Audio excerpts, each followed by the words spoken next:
하나님 말씀은 사도행전 4장 32절부터 5장 11절까지입니다.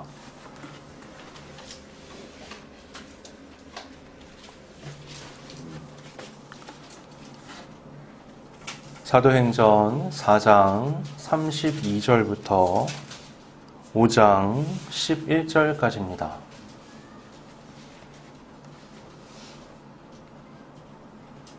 봉독하겠습니다. 믿는 무리가 한 마음과 한 뜻이 되어 모든 물건을 서로 통용하고 자기 재물을 조금이라도 자기 것이라 하는 이가 하나도 없더라.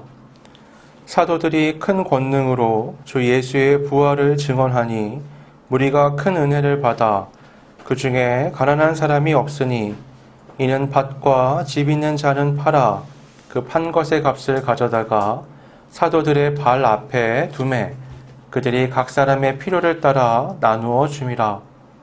구브로에서 난 레위족 사람이 있으니 이름은 요셉이라.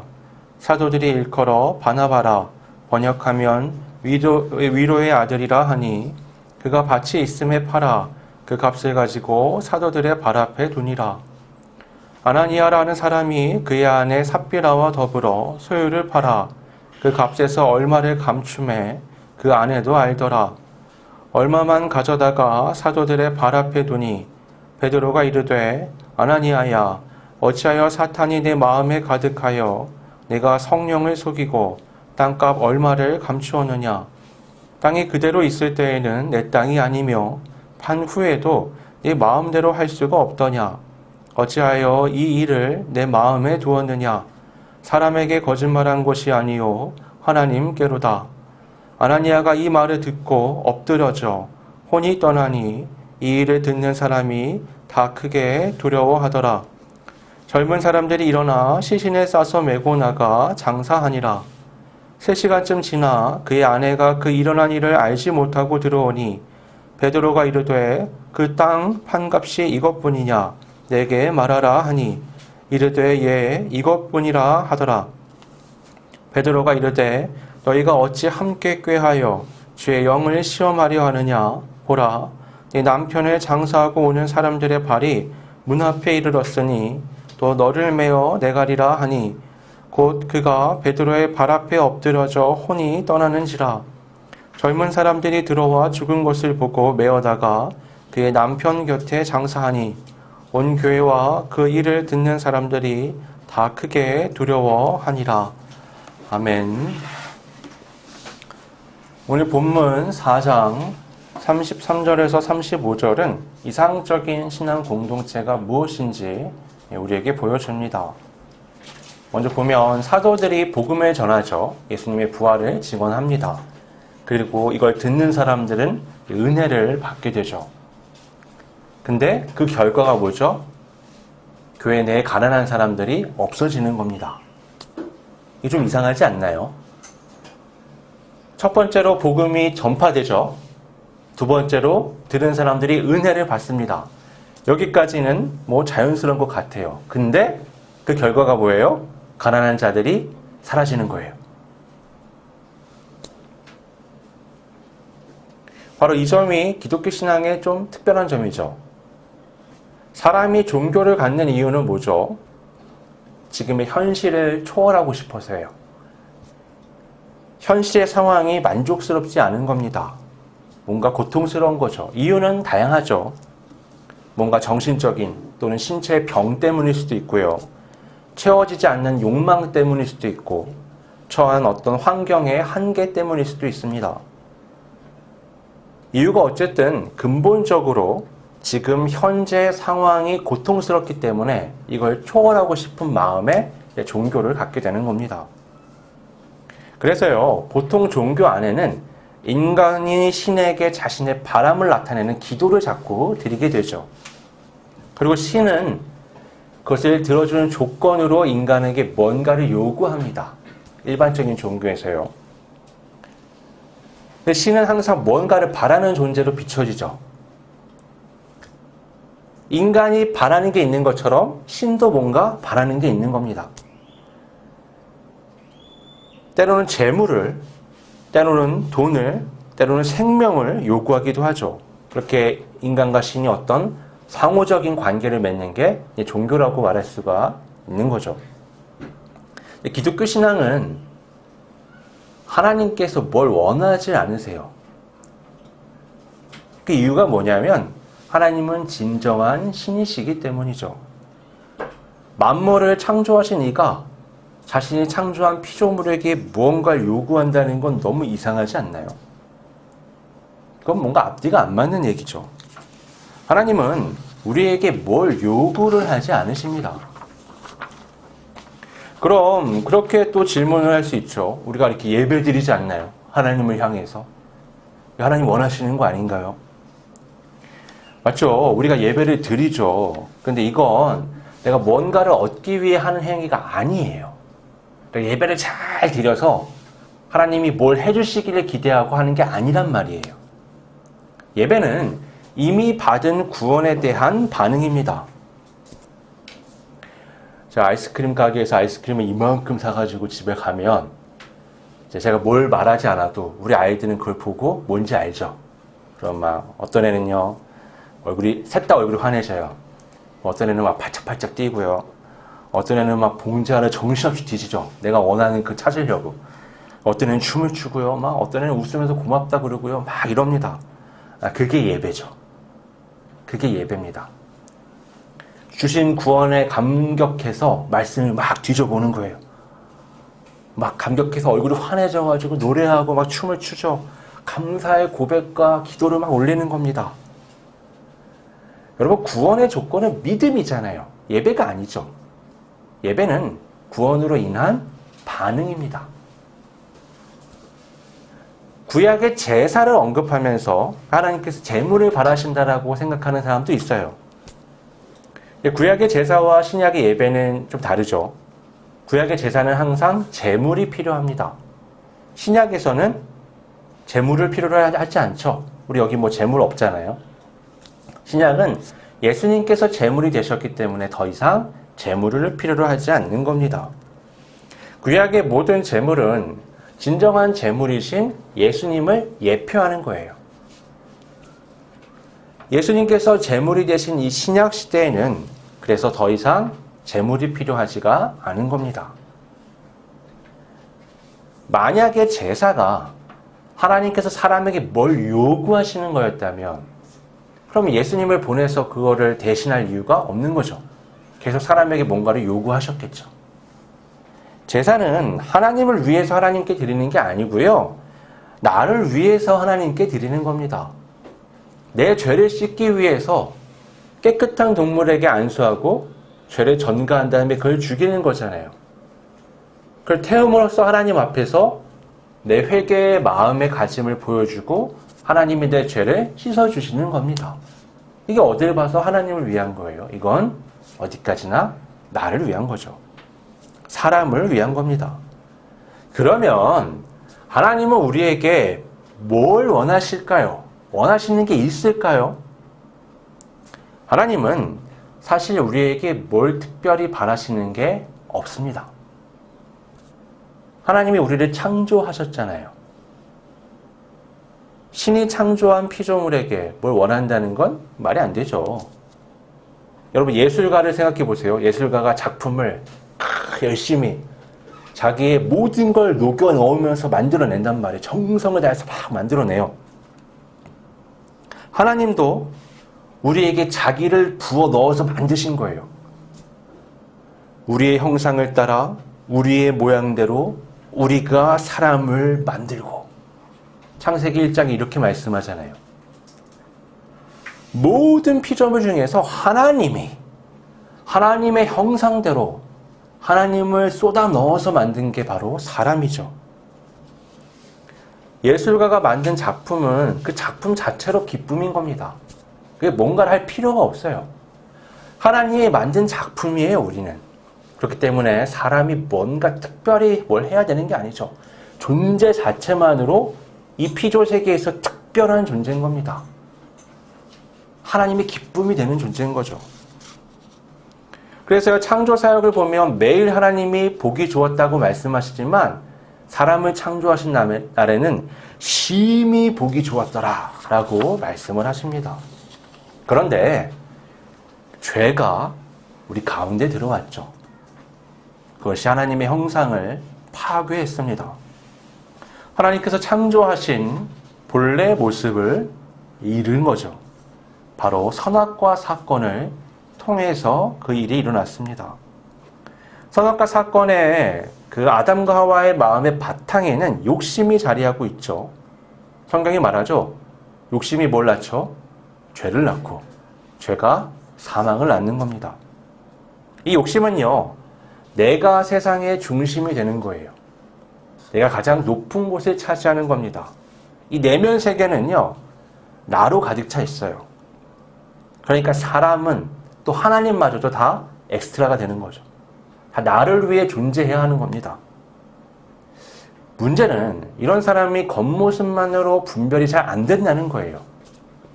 오늘 본문에 이제 그 내용들이 나오는데요. 오늘 본문을 보면 제사장 무리에게서 사도들이 풀려난 다음에 교회가 한마음으로 기도를 막 했잖아요. 그리고 난 후에 교회가 아름답게 성장하는 과정을 이제 그리고 있습니다. 이 공동체는 세상에서 볼 수 없는 특별함을 갖고 있죠. 그들은 개인 재산이 없어요. 누가 강제해서 그런 게 아니라요. 서로가 알아서 자발적으로 자기 가진 재산을 팔아서 나누는 겁니다. 자기가 구입한 물건도 내 거라고 말하는 이가 없는 거예요.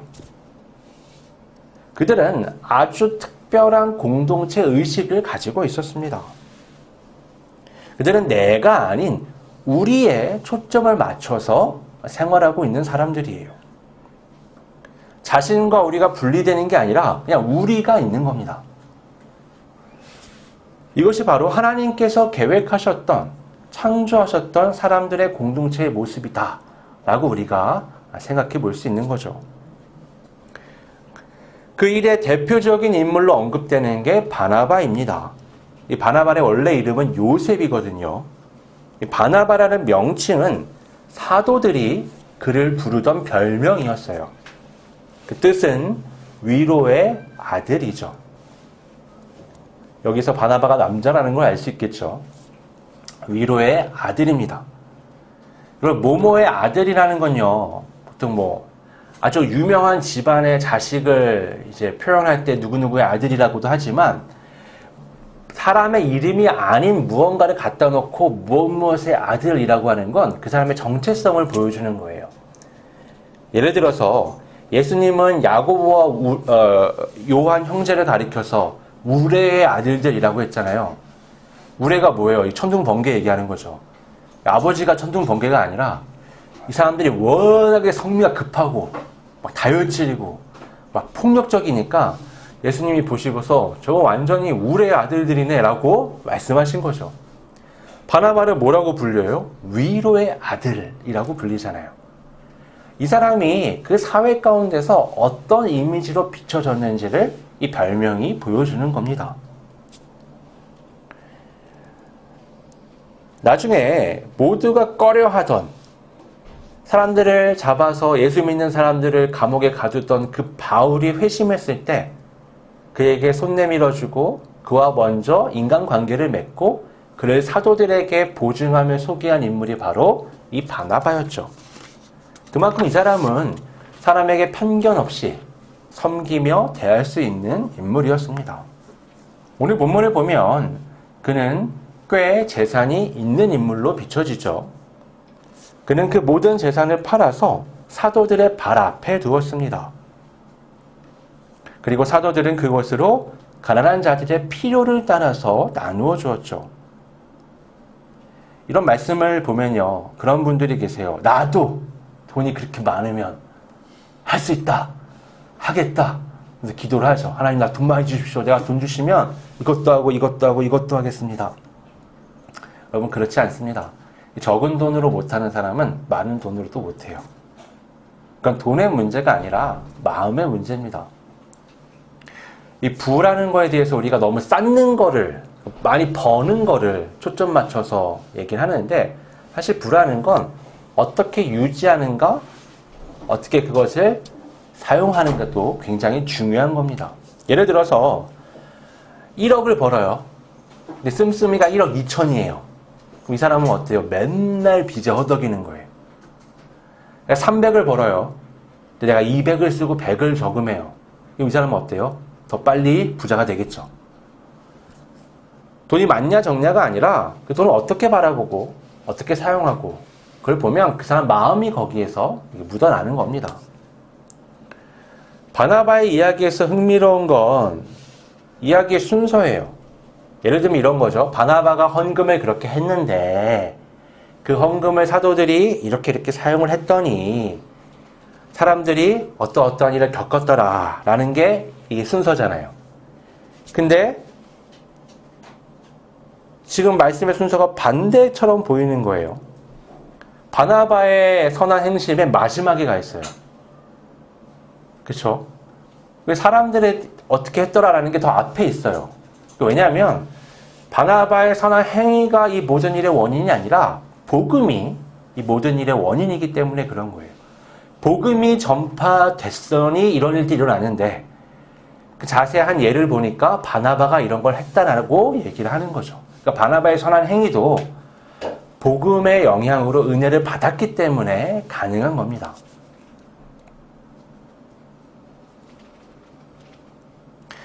그래서요, 바나바의 어떤 영광이 없어요.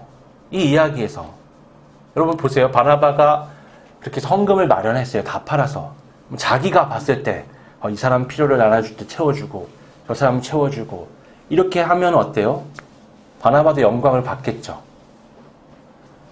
재밌게도요, 교회 공금을 가지고 마치 자기가 주는 것처럼 하는 사람도 있습니다. 일하다 보면 그런 사람도 나타나요. 근데 바나바는 지금 이 헌금을 어떻게 했어요? 사도들의 발 앞에 갖다 놨죠. 이 다음 어때요? 자기는 손 떼는 거예요. 사도들이 그걸 가지고 나누죠. 여러분 생각해 보세요. 사도들이 하면서 이건 바나바가 한 겁니다. 바나바가 한 겁니다. 바나나가 아니죠. 바나바가 한 겁니다. 이렇게 얘기를 하고 다녔을까요? 왜? 예수님이 중심이잖아요. 복음이 핵심이에요. 그쵸? 그럼 바나바는 왜 위로의 아들이라 불릴까?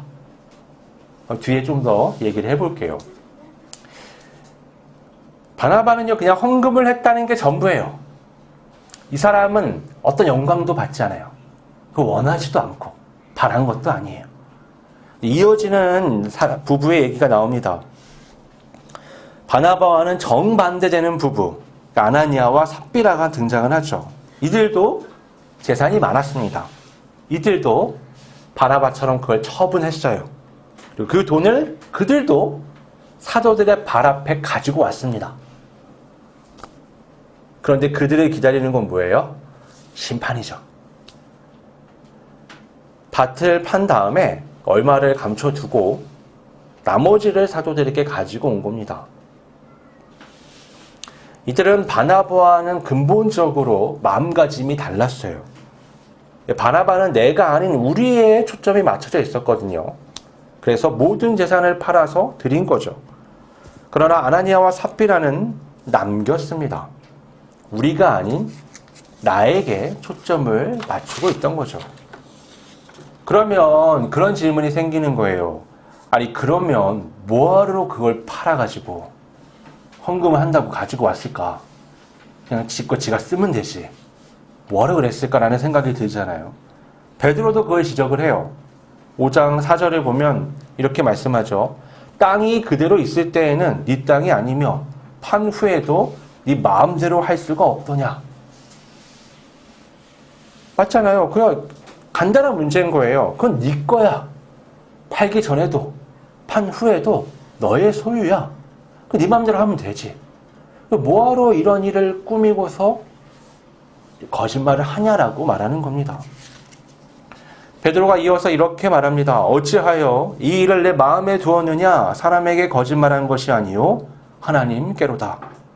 3절을 보면 또 이렇게도 말하죠. 어찌하여 사탄이 내 마음에 가득하여 내가 성령을 속이고 땅값 얼마를 감추었느냐.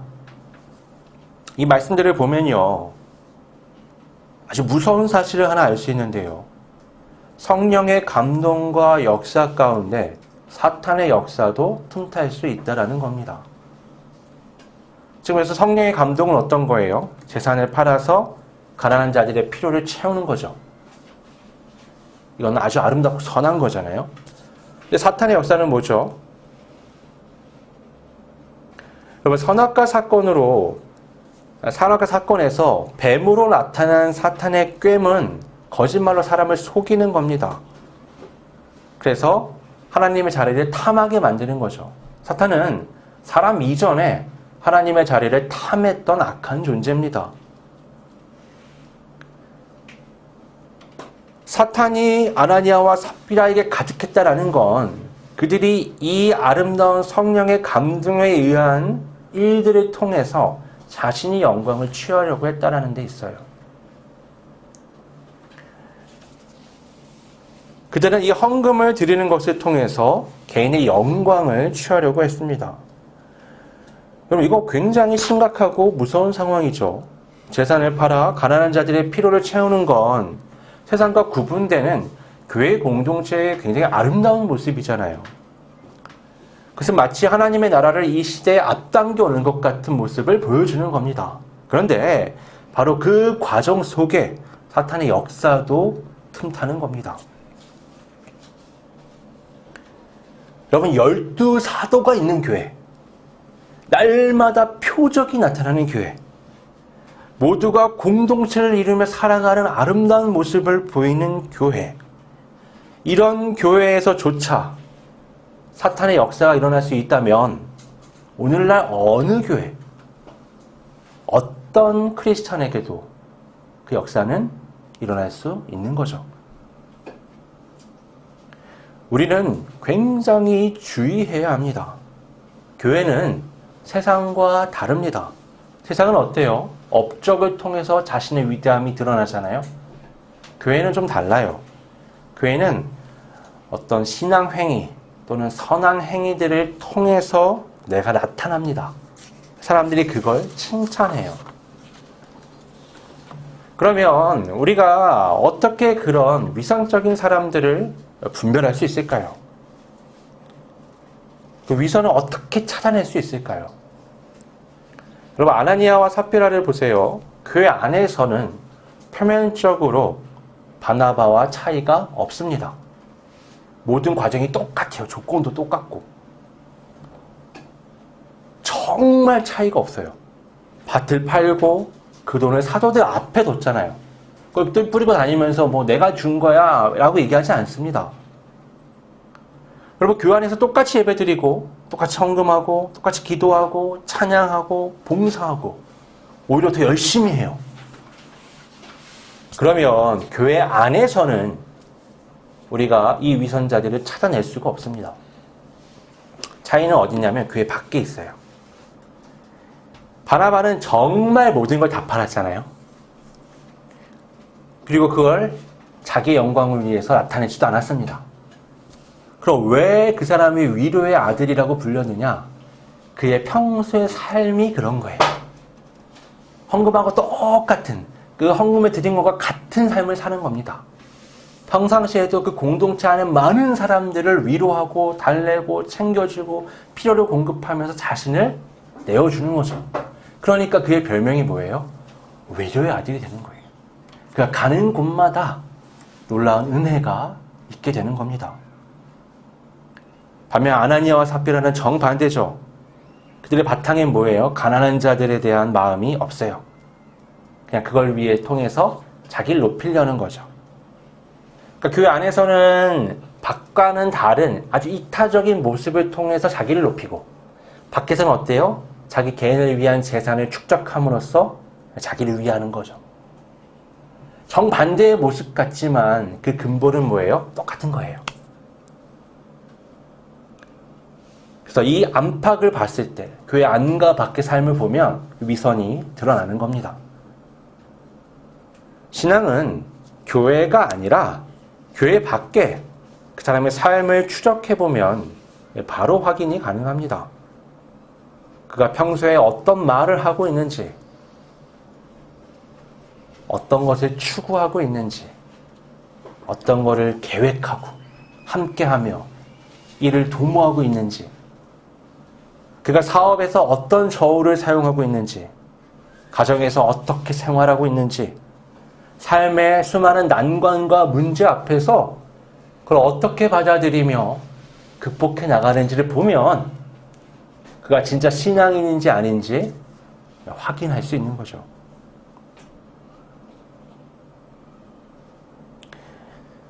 바나바는 은혜를 받은 사람입니다. 그 은혜는 예수님의 부활의 메시지를 통해서 갖게 된 거죠. 그 은혜가 그의 삶의 원동력입니다. 그는 이런 생각을 갖는 거예요. 아, 하나님의 나라가 임할 거야. 예수님이 부활하셨고 승천하셨고 재림하실 거야. 이전까지 살아왔던 내 삶의 방식이라는 건 그 나라를 향해서는 아무 의미가 없다라는 걸 깨달은 거예요. 그래서 삶의 방식을 바꿔낸 거죠. 아나니아와 삽비라는 그 안에 사탄이 가득했습니다. 그게 그들의 삶의 동력이 되는 거예요. 겉은 그럴싸하지만 안에는 전혀 다른 게 들어있는 겁니다. 여러분, 다른 게 사탄이 아니에요. 뭐 무슨 보이지 않는 악한 강력한 힘의 세력이 등장해가지고 내 안에 들어와서 나를 조종하고 막 이런 게 아니라고요.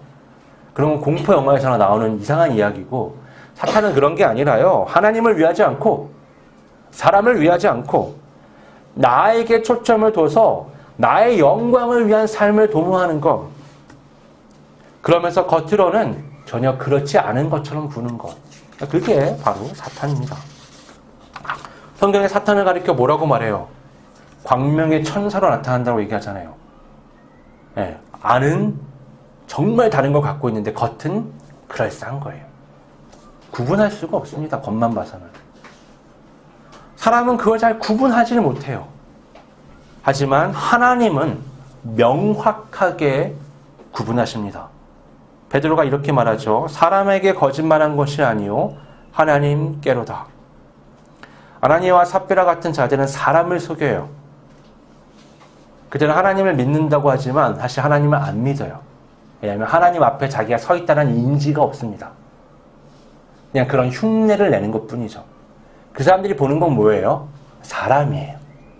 그러니까 사람을 속일 수 있으면 괜찮다라고 생각하는 거죠. 사람을 속이고 넘어갈 수 있으면 문제가 없다라고 생각하는 겁니다. 그러나 그렇지 않습니다. 하나님은 계시고 하나님은 보고 계십니다. 하나님은 모든 건 아시죠? 하나님은 가장 깊숙이 있는 내 안에 누구도 알지 못하는 가장 추악한 모습을 다 알고 계십니다. 여러분, 인류의 죄가 사탄의 거짓말에서부터 시작되었다는 것을 우리가 기억해야 합니다. 그 결과는요, 이어져서 심판이죠. 죽음입니다. 아나니아와 삽비라에겐요, 회개의 기회가 주어지지 않았어요. 성경을 보다 보면 회개의 기회가 많이 주어지는 사람들도 있거든요. 하나님이 오래 참으시잖아요. 근데 어떤 경우를 보면 일말의 여지도 없이 그냥 하나님이 바로 심판하시는 경우도 있어요. 그리고 이 초대교회는요, 하나님의 나라가 이 땅에 임한 아주 상징적인 교회예요. 이 교회는 그때까지 하나님의 집이라고 여겨졌던 성전을 대신하는 진정한 성전입니다. 그들은요, 뭐 그럴싸한 건물에 있었던 게 아니에요. 그냥 우리처럼 이렇게 모였던 거예요. 공간만 있으면 그냥 모임을 갖는 거예요. 그들이 스스로 성전이란 자각이 있지도 않았어요. 그런데도 그들은 어떻게 해요? 강력한 성전으로서 여겨지는 거예요. 하나님께서 임하시는 성전은 거룩한 공간입니다. 구약을 보면 그래요. 성전이라는 게 구조적으로 많은 사람들의 출입이 제한됩니다. 여인들의 뜰이라고 여인들이 들어갈 수 있는 뜰이 있어요. 그 안으로 못 들어가요. 들어가면 이스라엘의 뜰이 있어요. 거긴 남자들이 또 들어가지만 거기까지예요. 그 안에는 제사장들만, 지성소는 대제사장만, 그것도 1년에 한 번 들어가는 겁니다. 하나님이 계신 곳으로 가까이 갈수록 점점 더 거룩해지는 거예요. 그리고 거기는 함부로 들어가기가 어려운 곳이 되는 겁니다. 지성소에 1년에 한 번 대제사장이 들어갈 때 어떻게 하냐면 발목에 방울을 달아요. 그리고 끈을 묶습니다. 밖에서 보면 어때요? 딸랑딸랑 소리만 들리는 거예요. 이 소리가 들리면 살아서 움직이고 있구나 라는 건데 소리가 한동안 안 들려요. 계속. 그럼 뭐죠? 안에서 뭔가 일이 일어난 거예요. 그럼 누가 못 들어가요. 거룩한 장소니까. 그러니까 어떻게 해요? 밧줄 땡기는 거죠. 땡기면 시신이 나오는 겁니다. 뭔가 그 사람의 죄가 드러나서 하나님이 때리신 거죠. 그러니까 이것이 얼마나 거룩한 곳이다.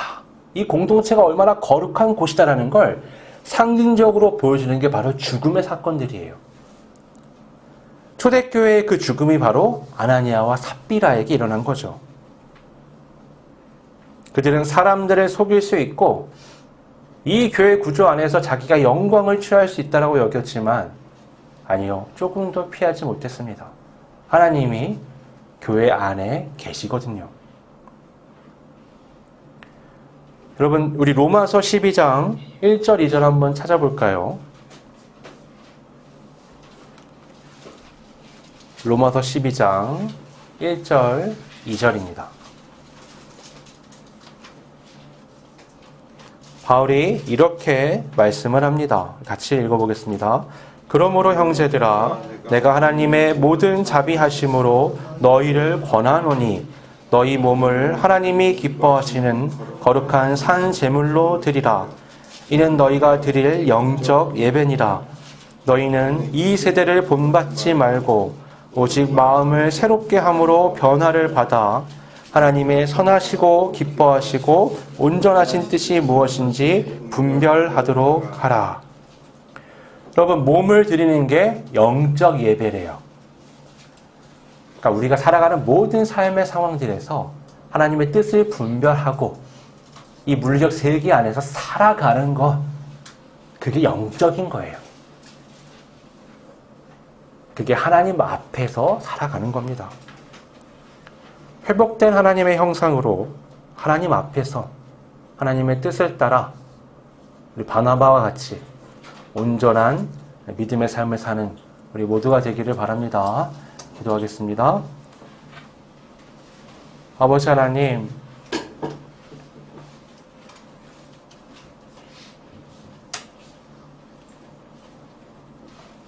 악인들은 하나님이 없다 하며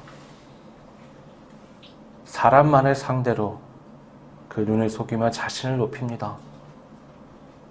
하나님은 계시고 누군가 인정하든 인정하지 않든 만물의 창조주요 우주의 중심이며 우리 모두를 지켜보시는 주권자 되십니다.